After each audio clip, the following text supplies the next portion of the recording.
Good morning and hello, everyone. Thank you for joining today's State Administrative Policies and State Procurement Manual session. I am Christian Mines, and with me is Sarah Branson. We are with the Office of Procurement Services Training Academy, and we will be helping to moderate today's webinar.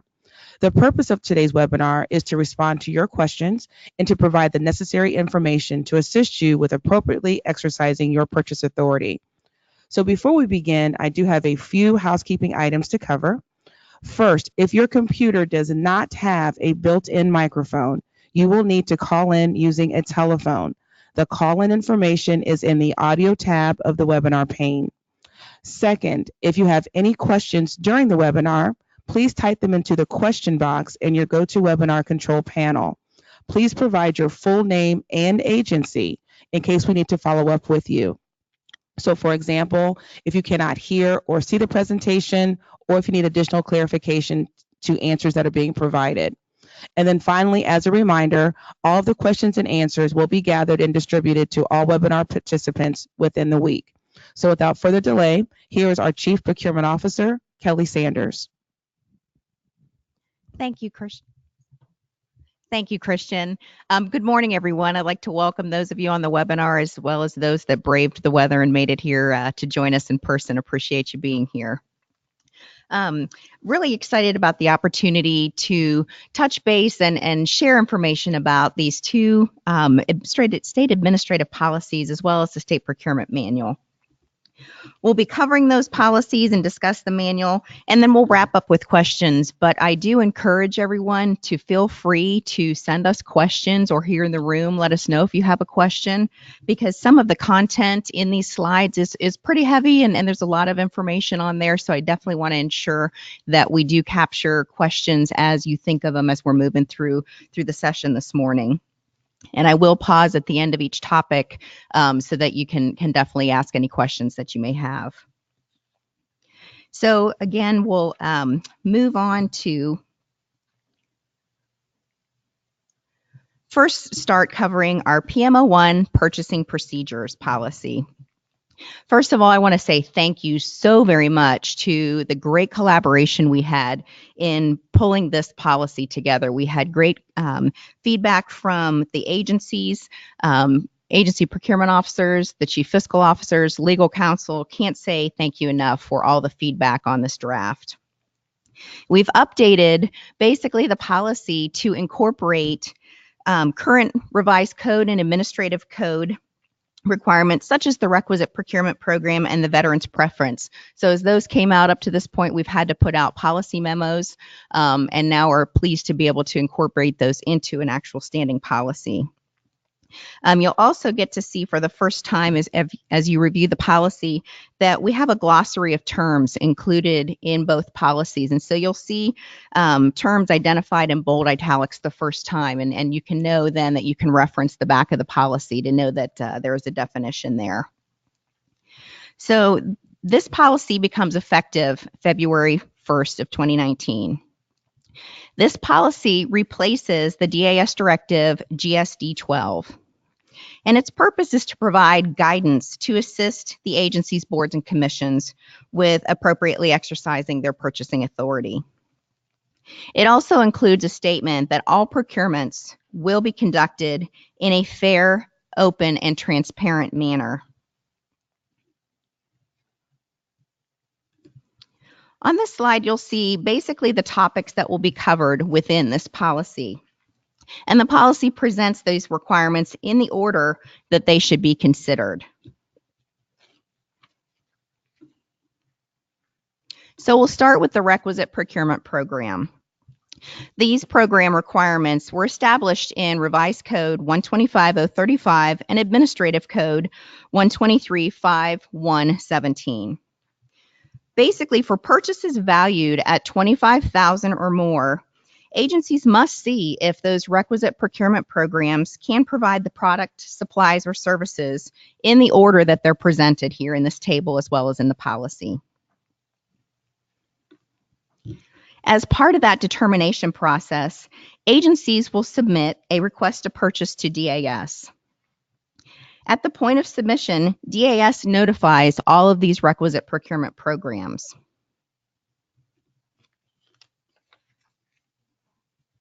If one of those programs can fulfill the procurement need, agencies are required to use that program. And of course, they may purchase from requisite procurement programs without dollar limitation, and these purchases are not counted against the controlling board threshold. If that procurement need cannot be fulfilled by a requisite procurement program, DAS will provide the agency with a waiver. Agencies are not required to purchase from a requisite procurement program for certain products and services that are covered by an available state contract or in the non-IT blanket release and permit, which is issued on a biennial basis and is categorized by expense account code. One exception to the state contract exemption is our third party for facility maintenance, repair, and minor construction contract, which is GDC 160. Agencies are required to submit the request to purchase to DAS for the OFCC review on projects that have a value of $215,000 or more.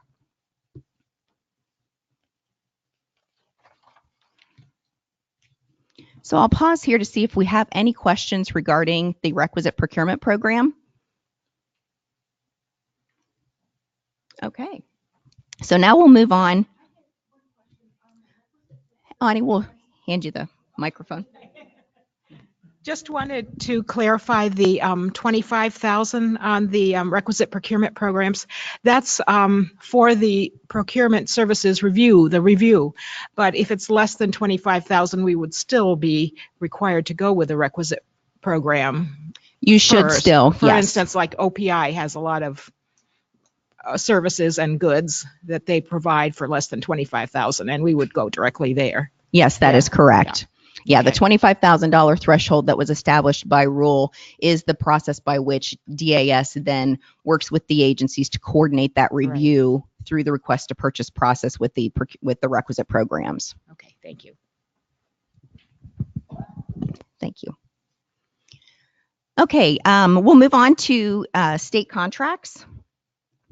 So again, if the requisite procurement programs are not able to fulfill that procurement need, agencies then need to look towards DAS contracts to see if there is a contract in place to fulfill that need. These contracts that have been established through competitive selection or a waiver of competitive selection granted by the controlling board. Purchases against these contracts are not counted against an agency's controlling board threshold.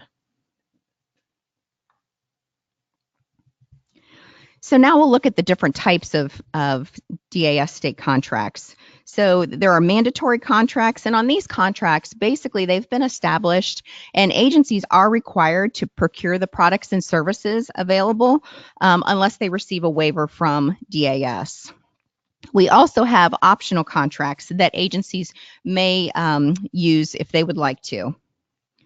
And then we have what are called multiple award contracts. And these contracts can be optional or mandatory and have been made to more than one supplier. For purchases referencing multiple award contracts that are not state term schedules, agencies solicit quotes as described in the agency solicitations and awards section of this policy, which we'll cover shortly.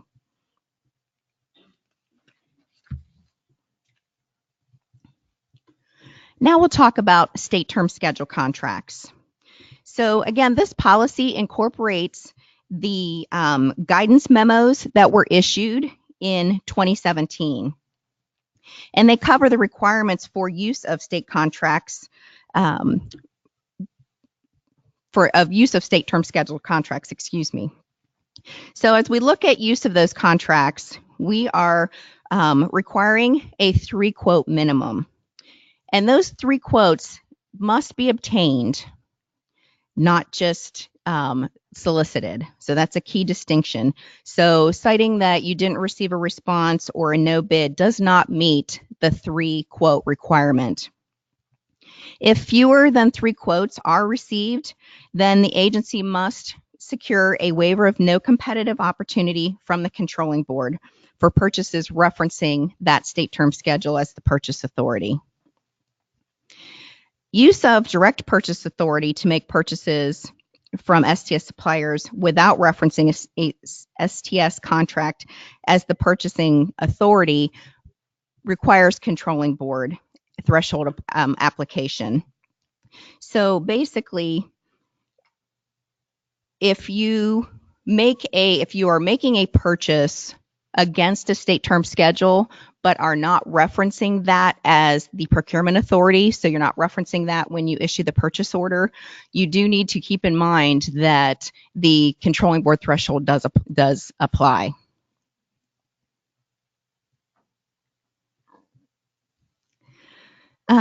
You also, as we think about purchases against state term schedule contracts, you have the ability to also solicit quotes from non-STS suppliers.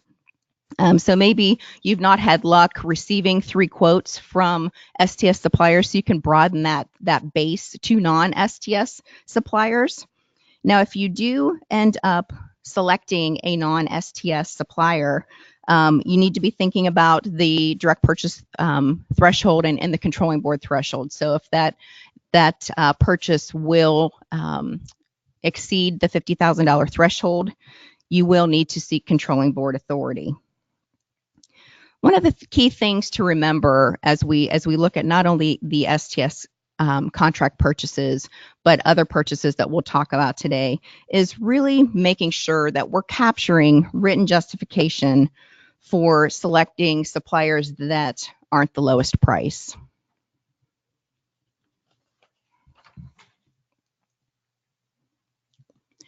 Another aspect of state term schedule purchases are purchases that are considered continuations. And we've defined continuations as projects basically that were started prior to the 3-quote requirement in July of 2017. And you basically can look at that as a continuation if that original project, you received 3 quotes,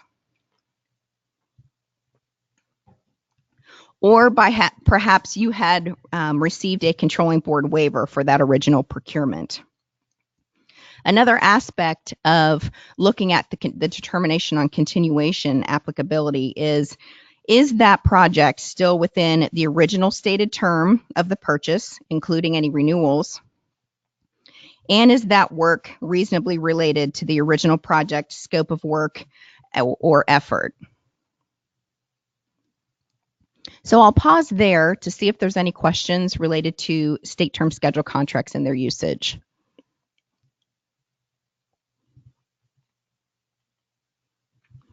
Okay, next we'll move to direct purchase thresholds. So again, okay, I'm sorry, we have a question. Kelly, so the question is, state contracts that list a maximum order limitations and state agencies should contact procurement services when they expect to exceed the maximum order limitation. Is this contact made via a request to purchase, RTP, to DAS, or is it an informal email to the contract analyst? You could actually reach out to our Office of Procurement Services team, either through email or calling that analyst. And what we're looking at when those maximum order limitations are set in the contracts, DAS will assist you to say, because it's based on the size or the volume of that purchase, we will negotiate on your behalf and work with the agency to hopefully obtain better pricing based on the size of that purchase. Okay, we'll move to direct purchase thresholds. So if a requisite procurement program or a DAS contract is not available to meet the agency's need, they then use their direct purchase authority. And when we think about direct purchase authority, we need to keep in mind the controlling board threshold of $50,000. And so what that is basically the cumulative annual spend with one supplier cannot exceed $50,000 or more in the fiscal year. DAS works closely with the agencies to award contracts for both general and IT products, supplies, and services costing $50,000 or more. If it's not practical or advantageous for DAS to create those contracts to support the agency is granted a release and permit, delegating authority to that agency to make the purchase. We'll now talk a little bit about the general or non-IT supplies and services. So for purchases of these general supplies or services that have a value of $50,000 or more, the agencies need to submit a request to purchase to DAS. And there's a web form from our procure.ohio.gov website. The non-IT blanket release and permit that I referenced earlier when we were talking about the Requisite Procurement Program is issued biannually by the Department of Administrative Services, basically for those supplies and services that DAS has determined is not advantageous to create contracts. These purchases, again, are subject to the controlling board threshold, which is $50,000. And the current non-IT blanket release and permit can be found on our procure.ohio.gov website. We'll now move to IT supplies and services. Revised Code 125.18 provides DAS the authority to approve IT purchases. Agencies must request an IT release and permit for the purchase of the items listed in this table, as well as they are also delineated in the policy. So anytime you're looking at making a purchase, say against the DBITS contract, you need to reach out to DAS and request a IT release and permit.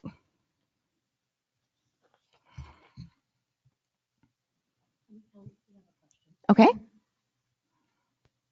So Kelly, excuse me, the question is $50,000 total value or $50,000 per fiscal year? So the $50,000 threshold is twofold.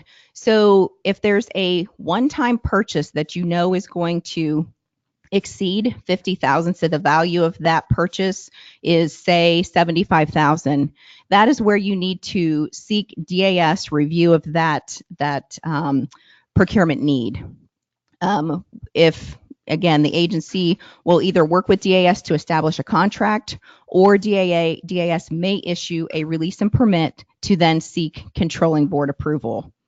The controlling board $50,000 threshold is cumulative or aggregate spend with a supplier in a fiscal year. So it's basically a twofold look at $50,000.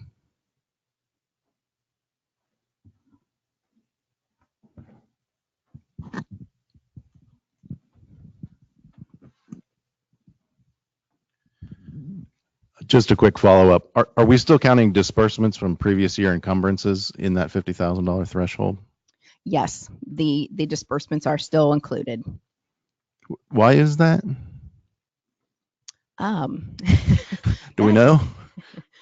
It is part of the calculation as established by the Office of Budget and Management. So I would. It just seems odd to me. If the intent is to have $50,000 in every fiscal year, why should my previous fiscal year's expenditures count against that threshold? And I don't know if that's a calculation that can be fixed, but I can take it up with OBM, I guess. Okay, go ahead. So the next question we have in our chat is from Chris Estep in OOD, and he said, you have said two different thresholds for the RTP to be submitted, 25,000 and 50,000. What should we be following? So the 25,000 threshold is the request to purchase process to perform the requisite review, program review. So basically, if your purchase would be, let's say, $40,000, you would be tripping that $25,000 threshold for the requisite review. Again, those requisite procurement programs have first right of refusal to see if they can provide that good or service to the agency. And then at the point that we are looking at that, if it would trip the 25 threshold, obviously if the value is going to exceed 50,000, we'll be doing that review at the same time. So it's where you're seeing the distinguishing threshold of 25,000 to 50,000 is, say, for those purchases that may fall in the middle, we always have the $50,000 threshold transactional review via request to purchase to determine if we are going to establish a contract.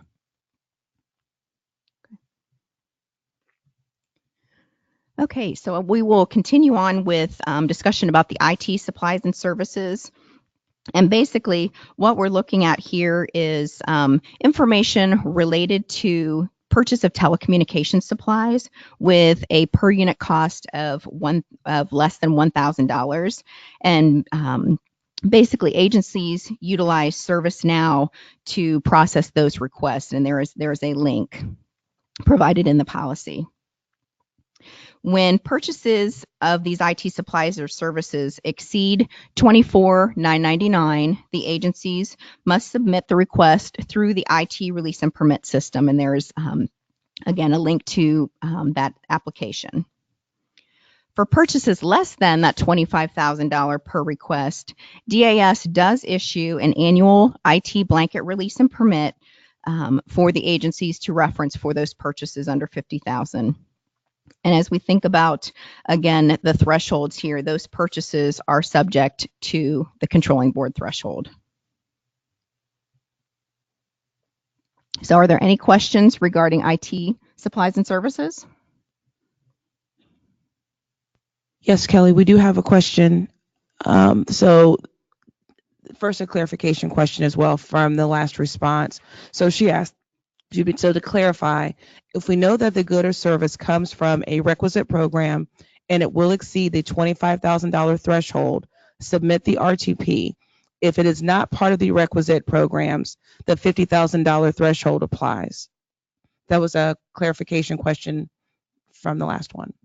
Okay, so the 50,000. So they've submitted the RTP because if the purchase exceeds 25,000 and a requisite is not able to fulfill that need or procurement need, then yes, if that purchase was, say, 75,000, then we would then be looking at that transaction to look at either a current DAS contract or establishing a contract or providing a release and permit to the agency. Great, thank you. And I have two more. Okay. The next one is on the RTP website, it lists $50,000 and over for submitting an RTP. Will that change? So the guidance on the website, unfortunately, still has the $50,000 threshold that has been in place for years. The requisite review process basically set the lower threshold through administrative code rules. So the $25,000 threshold does apply. We will be actually, as we're working towards implementation of our e-procurement solution, looking at the processes and different systems that we have, and hopefully we'll no longer be using that request to purchase process in the very near future, but do apologize for that confusion. And we have another clarifying question. This one says 2.3.2.1 of PM1 says telecommunications of $1,000 or more, and yet our slide says 1,000 or less. So there's two distinct pathways for telecommunication purchases.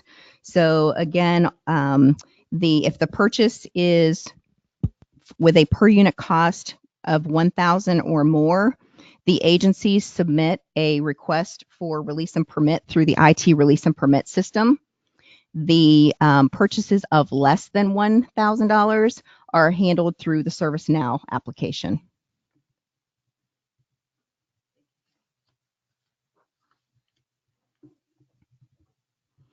Okay, now we will move on to the controlling board threshold. Again, I know we've covered the controlling board quite a bit through the discussion so far, but also just want to again state that it is $50,000 and it is cumulative spend with a single supplier in a fiscal year. If the cumulative spend is less than $50,000, the controlling board approval is not necessary unless there may be a funding source requirement for controlling board approval. The example here is capital fund purchases, so those require controlling board approval regardless of the value of that purchase. Or if for some reason the controlling board approval is required by law. And additional information regarding the controlling board and the controlling board process is available in the controlling board manual on the OBM website. Any questions regarding controlling board?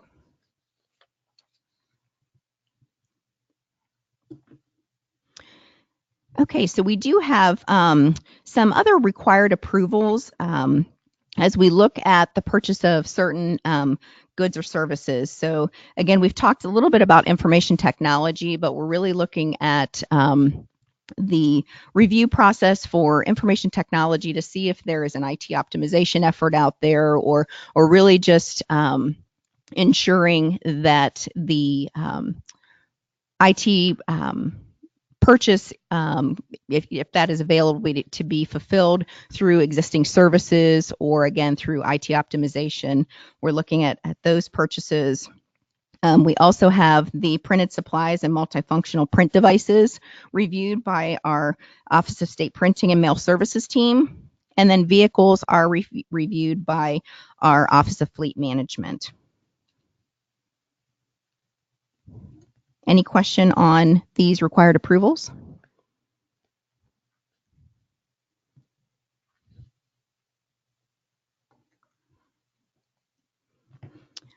Okay, so next we'll move to agency solicitations and awards. Basically, when agencies are using their direct purchase authority, they must procure those goods or services in a competitive manner. And they need to be thinking about procuring the supplies from a source other than a requisite procurement program or from a state contract when they're using this direct purchase authority, as well as when multiple suppliers exist in the market and the need is not specialized or unique. Key aspect as we think about making these purchases is maintaining records that describe the competitive manner that was used, as well as the evaluation and a basis for which that award was made.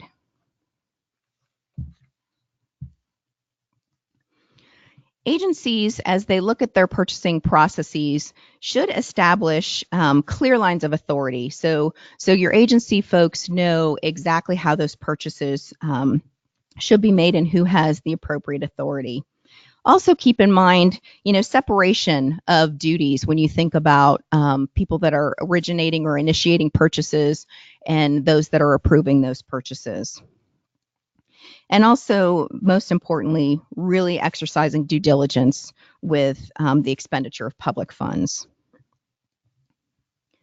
One thing to think about too as we look at the direct purchase authority and potential controlling board approvals is really looking at if there are purchases that the agency is making on a routine basis, please reach out to DAS and we'll look to see if there's an opportunity to establish a contract to support that procurement need.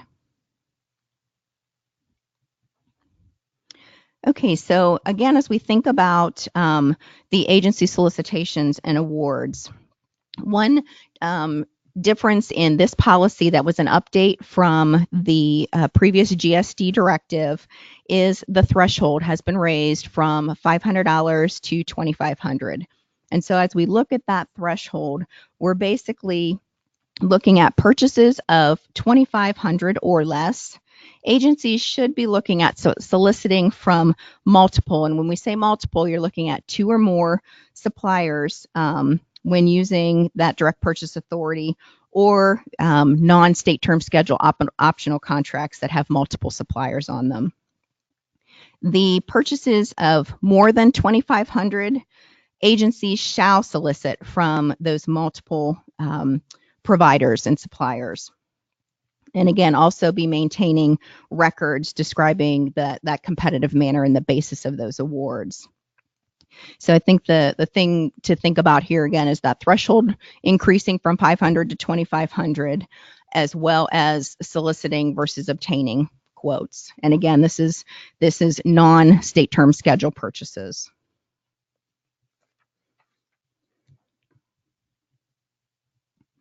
Next, I'd like to cover basically the website posting requirements for agency solicitations that have a value of more than $25,000. Executive Order 2008-12S required agencies to post those on the DAS procurement website. And then also Revised Code Section 125-112 also has that posting requirement noted in there as well. And so encourage agencies, if you're not currently doing that or need assistance, please do reach out to our office and we will support you in that posting process requirement.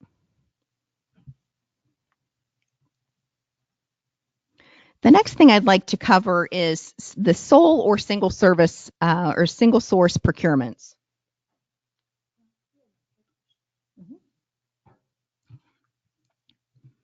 So this actually goes back to what you had said previously. Our online person was just able to get their question in. And the question is, will DAS be able to do contracts with internet services like Facebook and Google?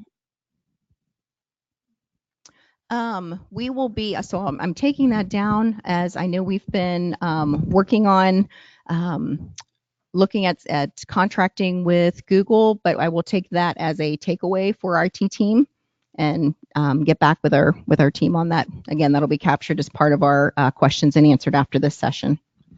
And Sheila Thomas has commented about letting listeners know about being able to post for less than 25,000. Oh, that's thank you, Sheila. That's also too, yes. So while the executive order and the revised code does set that threshold of posting on the website at 25,000, you guys can certainly post any solicitations on that website to ensure that there is opportunity for broad competition. Thank you, Sheila.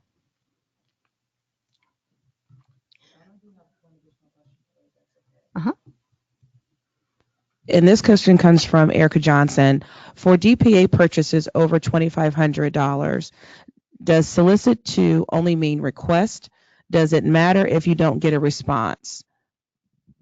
Yes, so that was part of the comment that I made with the distinction of basically soliciting versus obtaining. So those purchases over $2,500, you are required to solicit from the market, but there is not the requirement to obtain. So we're basically, casting the opportunity, but there is not a requirement to obtain responses to that solicitation.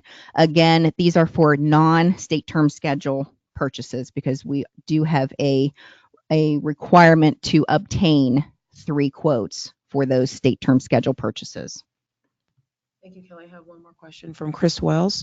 Can DAS automatically post the request on the website when the RNP is requested for a solicitation over $25,000?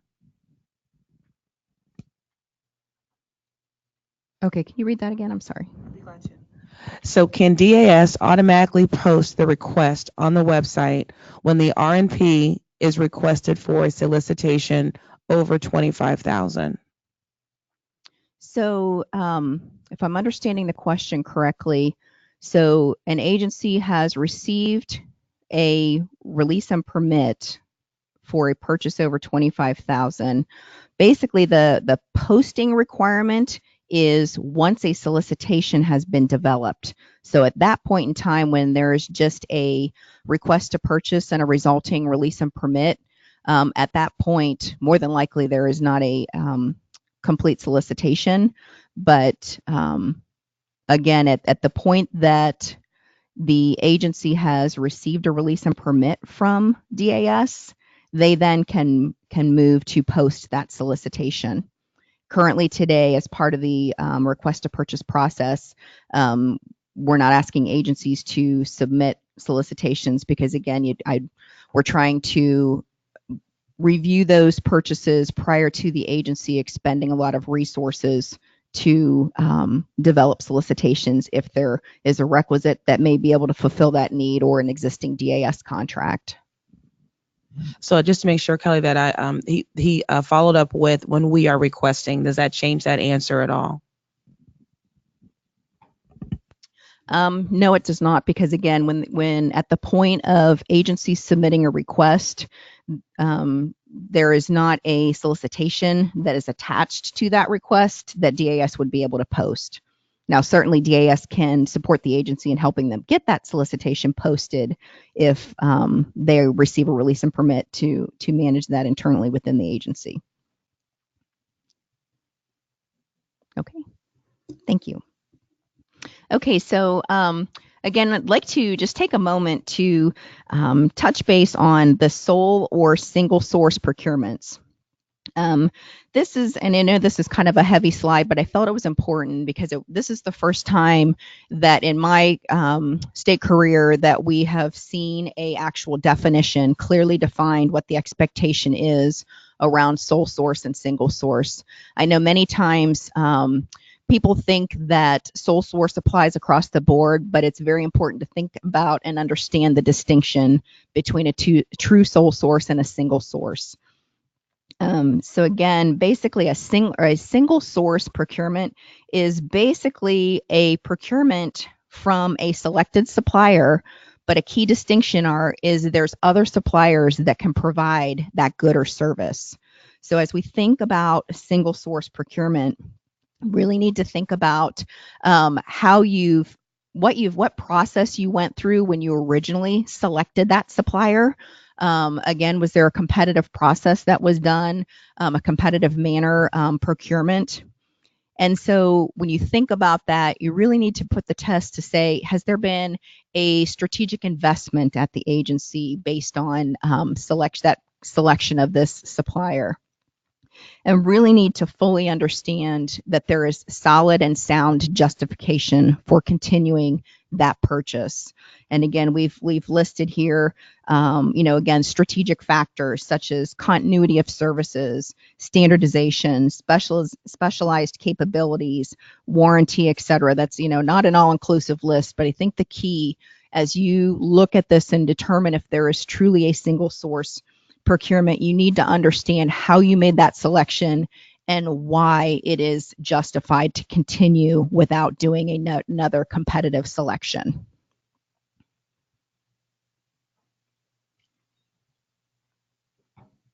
Next, we'll talk about sole source procurement. So the distinction here is with a sole source procurement, there is truly only one provider out there that can provide that good or service. And again, there may be, rights to data, patent or copyrights, proprietary interests. But again, it's that distinction of literally a unique purchase that only a single provider can provide to that agency. Where in the single source, there are multiple suppliers that could provide that good or service. So I'll actually pause here because again, this is the first time we've actually seen those definitions. And so want to just see if there's any questions about the distinction between those two.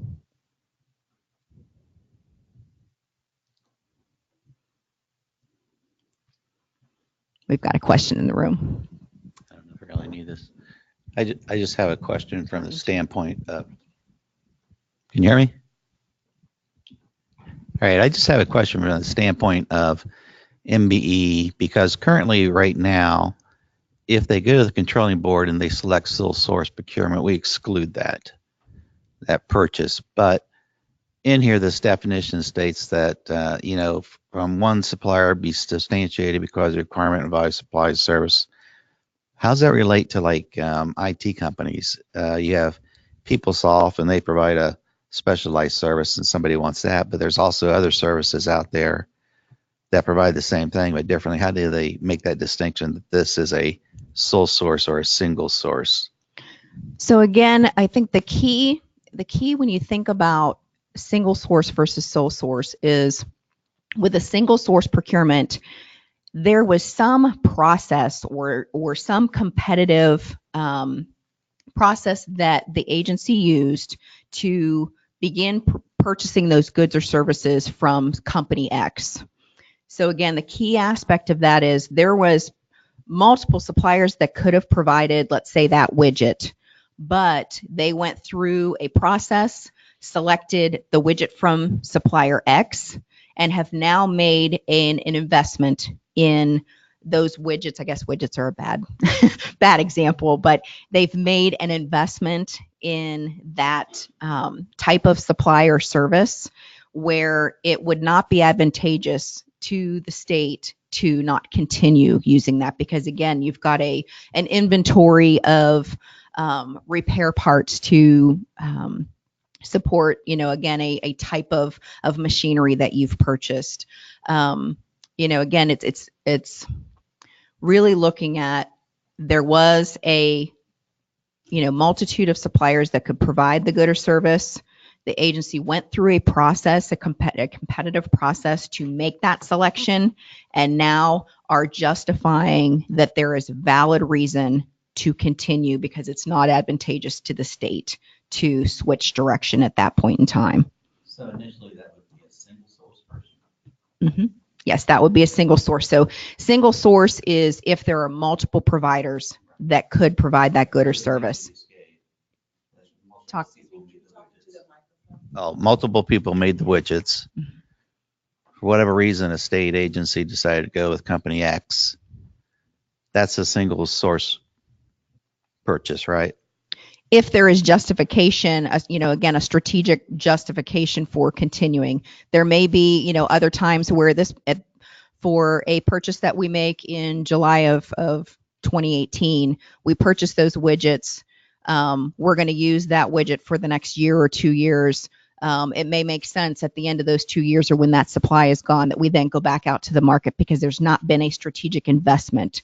It's, there's no harm to the state, to that agency in saying, okay, I've got a supply of these and I need to now go back out and recompete it and potentially make a selection of another supplier's good or service. So again, it's that distinction of truly a strategic investment that can be supported and justified.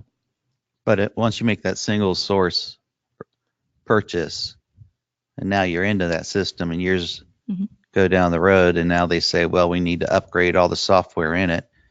Since that was an initial purchase and we've already invested in highly, this should now be a sole source purchase. So it would actually still be a single source because you went through a process to make that initial selection, but you are, again, because you now need to upgrade that.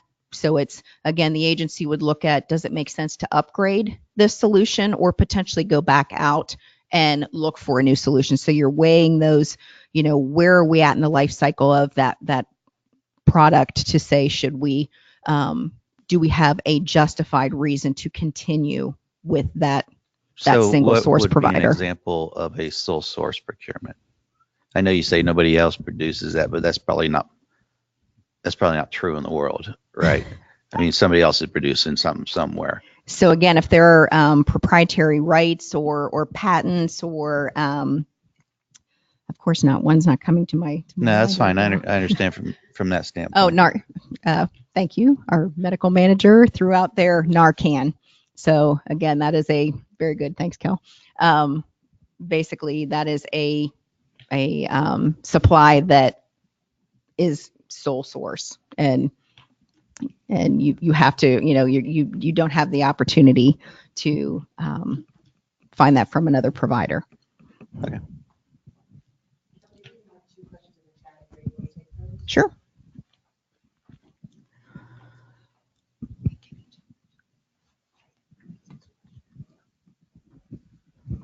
The first one is, it looks to be a clarifying question from Daniel Schreiber. And actually, I now have 4 questions, by the way.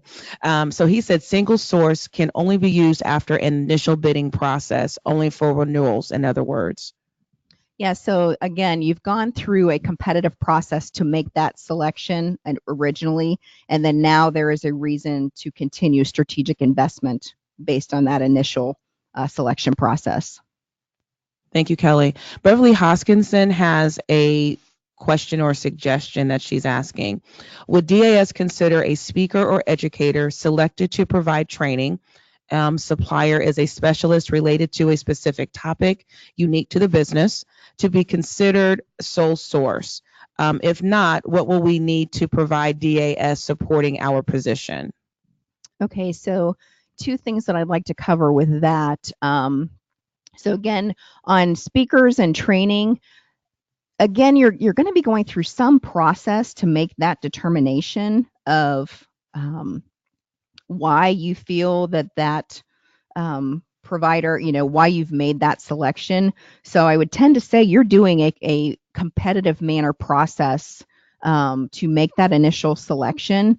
One of the key distinctions I'd like to point out is if that purchase is under the $50,000 threshold, that's going to be within an agency's direct purchase authority. Now, pending they've already gone through the requisite review process and know that it's not on a DAS contract as well. But it's key for that agency to maintain documentation about that process and why they've justified that as a single source. And so in that case, based on that example, I would say that becomes a single source if there's truly valid justification. If it would be a purchase that would exceed $50,000, the agency would be coming to DAS and providing that justification to DAS. Otherwise, it is going to be an agency-based determination under $50,000. Thank you, Kelly. Krista Shaw has a clarifying question as well. So a justified single source procurement with a Mbe certified supplier would not be considered an Mbe set aside purchase. It would only be Mbe participation. Is that correct? Well, so I could say that would depend on what process they went through to make that initial selection. So if they did an actual set aside solicitation and made that selection, it would be a considered Mbe certified set aside and would not be participation. But if a Mbe supplier is just selected through an open market process, then that is where the agency would capture just participation credit. And Todd McGonigal is shaking his head in confirmation with me. And finally, Sheila Thomas has just provided some feedback. We make our sole source software provider justify in writing why they are the sole source, so they bought the company, and do not distribute it to any other company for selling. We purchased it competitively originally. So that would be based on what you've just shared. That would then become a single source, and you would be looking at making justification to continue with that company based on that initial selection process and the investment that the agency's made. Okay, so we'll go ahead and move on, but I know, again, these are new terms for us, so please do feel free to reach out to me anytime you have a question or just aren't sure, and even if it's under $50,000, if you'd like DAS to assist you with that, please do not hesitate to reach out to me.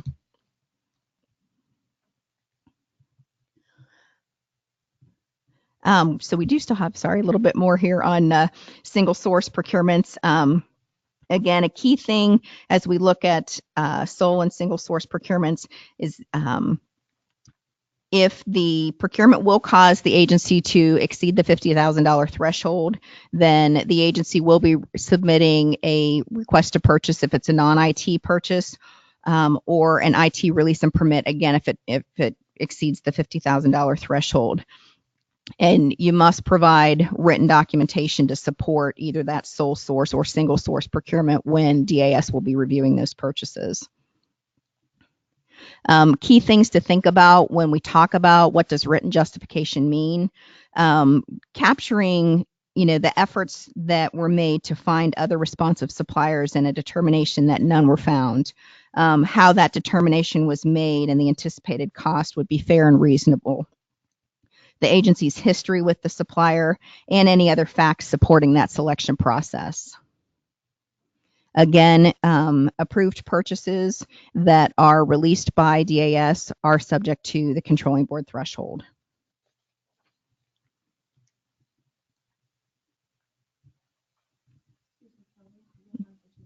Sure. Troy Gazette. I'm sorry. So from Krista Shaw, do I need to submit a RTP for a single source procurement if it is under the blanket release and permit account code? So if it is under the blanket release and permit, then no, you would not need to. But what you need to do again is similar to just a direct purchase authority under 50,000, maintain that documentation. And again, if it's over 50,000, the agency will need to be seeking controlling board approval. So I would say part of your request that goes before the board, you'd want to have that information and share that in that request.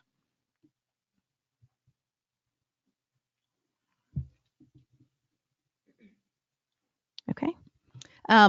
Next, we will move on to the Mbe Set-Aside Competition portion of the policy, and I'm going to start moving through these a little bit quicker, just because we don't have new information in these areas, but want to move through and be able to get to our emergency purchasing policy as well.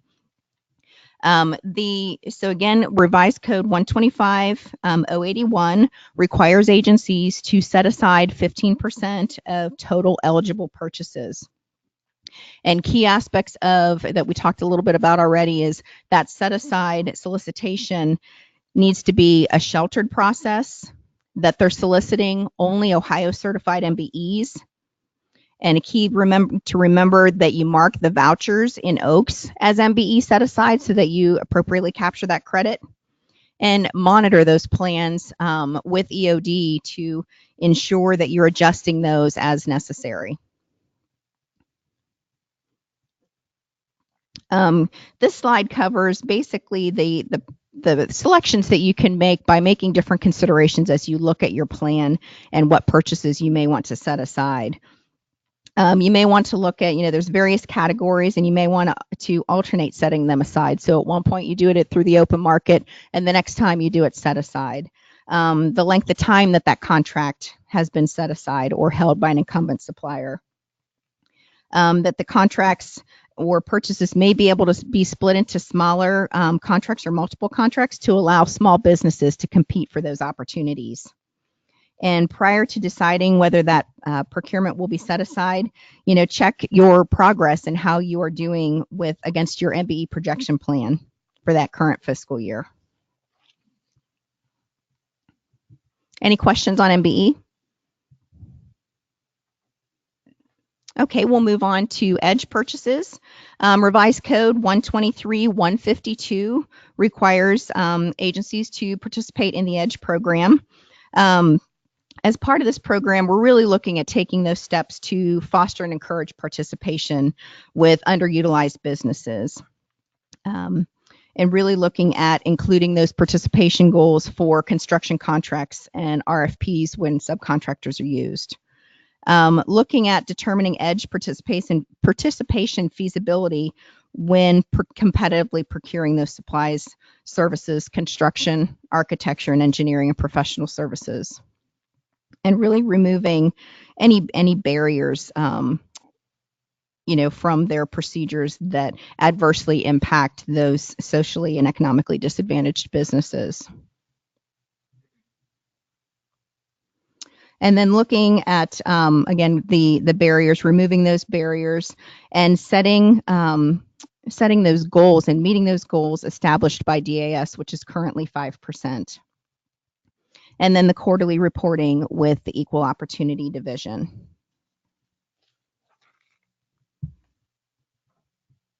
Are there any questions on EDGE?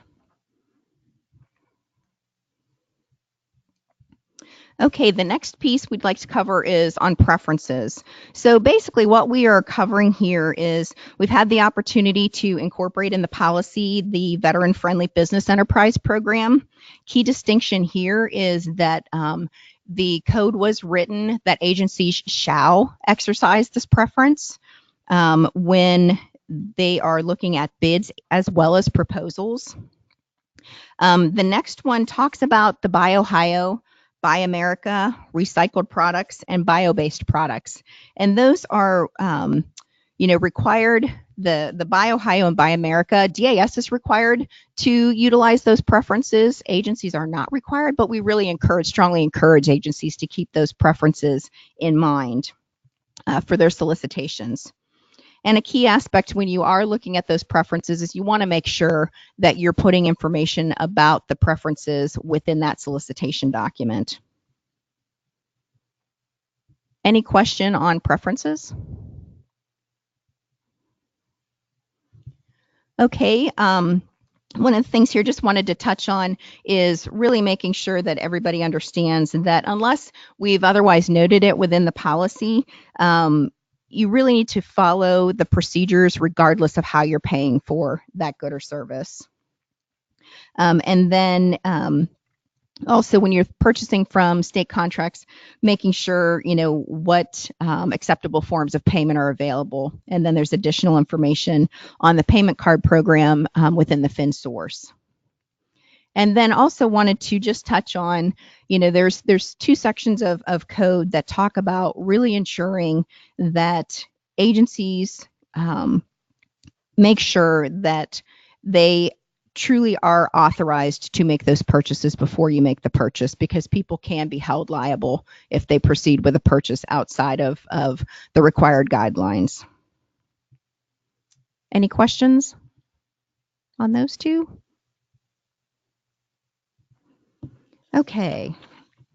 And last but certainly not least, really want to just cover that agencies should be adopting written procedures that are, again, consistent with the policies and guidelines that DAS issues, and that they make these purchases through a competitive manner when they're making purchases both above and below 50,000. Key to make sure that there's always competition whenever possible. Any questions on that? Okay. So next we will move into PMO2, which is the Emergency Purchasing Procedures Policy. This policy also becomes effective on February 1st of 2019.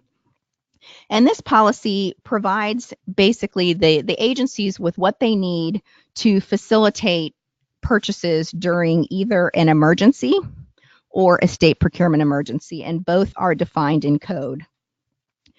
Basically, we have the emergency, which is declared by the president or the governor, and in that case, we're generally working with EMA on those issues, and then the state procurement emergency, which impacts a single agency or potentially multiple agencies.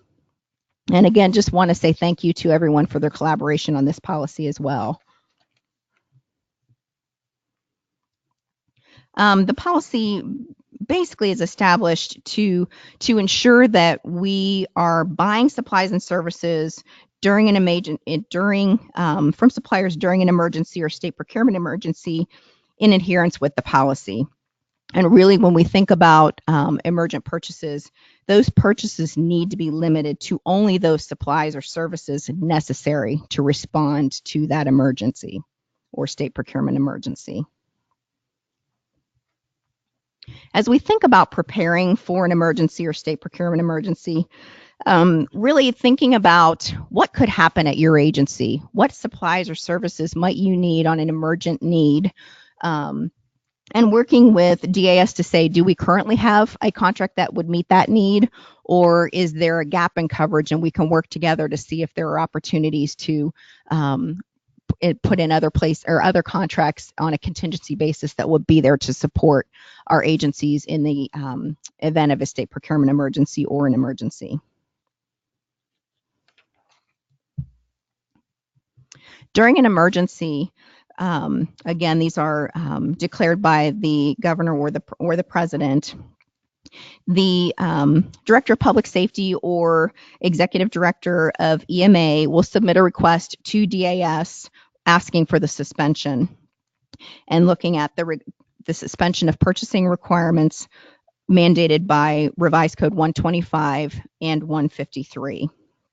In that request, the agency needs to specify the state agencies for which the requirements should be suspended, as much detail as they can about the emergency, and a description of the supplies and services that need to be purchased.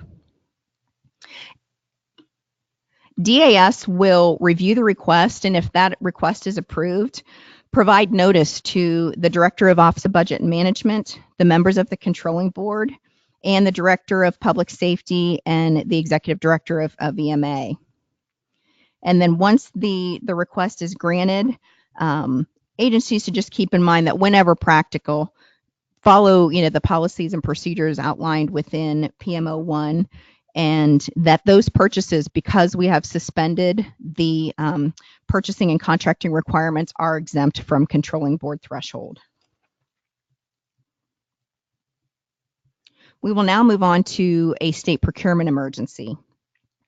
Again, similar to the emergency, basically the director or administrative head of that agency will submit a request that provides as much detail about that state procurement emergency, including the description of its immediacy and the description of the supplies and services that are anticipated to support that state procurement emergency. DAS will review that request, and again, if it is approved, notification is made to the Director of Office of Budget Management, the Controlling Board members, and to that director requesting the suspension. Again, following the policies and procedures whenever practical, and those purchases as well are exempt from the Controlling Board threshold.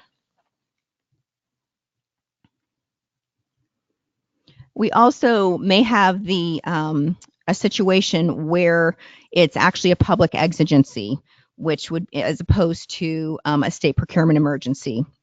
And those public exigencies are managed through the Ohio Facilities Construction Commission and involve different processes than those set forth in this policy, PMO2.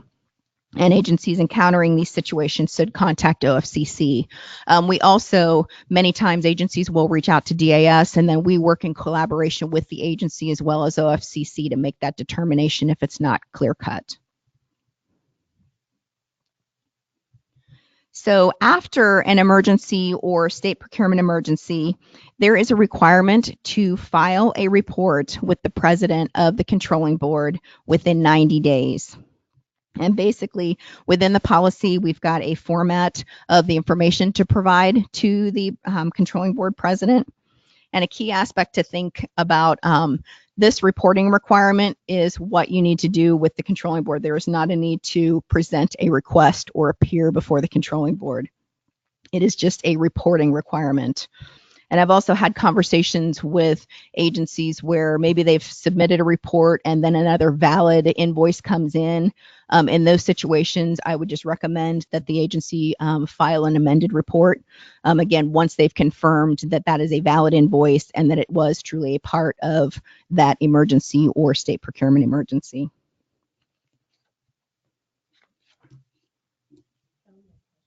Mm-hmm.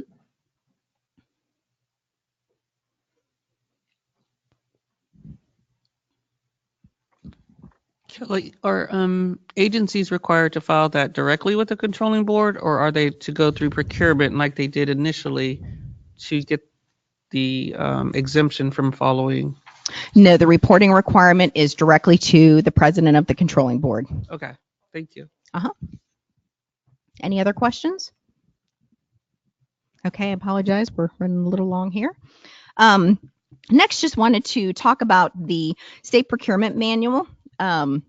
We're very pleased to have a revised manual that will provide guidance to the agencies, boards, and commissions on sound business practices.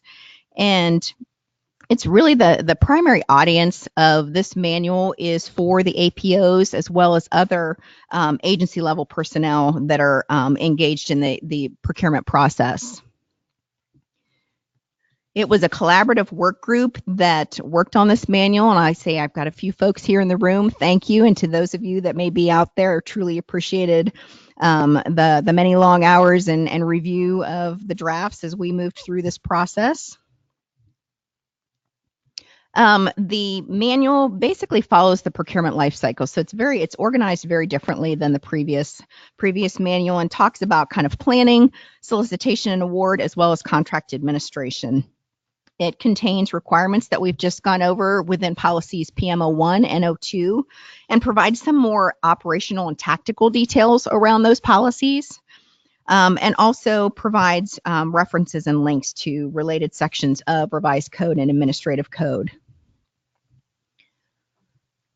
So that was really quick on the procurement manual.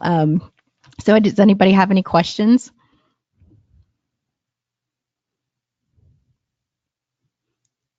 All right. Okay. Well, while we're waiting to see if there's any more questions, I just want to say thank you to everyone that participated today, and then turn it back over to Christian. And please do feel free, if you have questions that come to mind as you work with these policies, do not hesitate to give me a call, and I will definitely do what I can to support you. All right, Kelly. So the questions that we have, we can actually take care of offline. So I'm going to go ahead and close this out for all of us today. So it looks like we have covered all the questions that have been submitted. We have taken a pause just to make sure we've given you the opportunity to submit any additional questions before we wrap up today's webinar. So for today's webinar, the questions and the answers, as well as the purchasing procedures, which is Pmo-1, emergency purchasing procedures, which is Pmo-2, and the state procurement manual will be available at procure.ohio.gov within the next week. And an email will also be sent out to all of you when those resources become available. We do thank you for your time today, and we do hope that you have learned some valuable insight. If you have additional questions, you may also send an email to ops.trainingacademy@das.ohio.gov. So again, that is ops.trainingacademy@das.ohio.gov.